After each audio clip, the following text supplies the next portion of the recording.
کیا آپ جانتے ہیں ایک صحابی نے خود بھوکا رہ کر اللہ کو راضی کر لیا؟ ایک دن ایک صحابی رسول اکرم صلی اللہ علیہ وسلم کے پاس آئے اور عرض کیا، یا رسول اللہ صلی اللہ علیہ وسلم، مجھے بہت بھوک لگی ہے۔ نبی کریم صلی اللہ علیہ وسلم نے فوراً حضرت انس بن مالک کو فرمایا، جاؤ میرے گھروں میں دیکھو، شاید کچھ کھانا مل جائے۔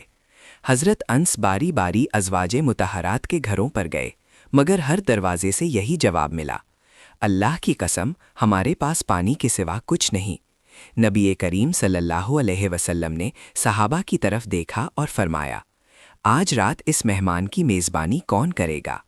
ایک انصاری صحابی فوراً کھڑے ہو گئے، یا رسول اللہ صلی اللہ علیہ وسلم، میں کروں گا۔ وہ مہمان کو اپنے گھر لے گئے۔ گھر میں اتنا ہی کھانا تھا جو بچوں کے لیے تھا، مگر ایمان نے بھوک پر سبقت لے لی۔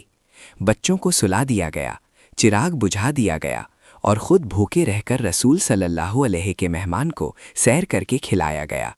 اگلی صبح نبی کریم صلی اللہ علیہ وسلم نے فرمایا، اللہ تم دونوں کے اس عمل سے بے حد خوش ہوا ہے۔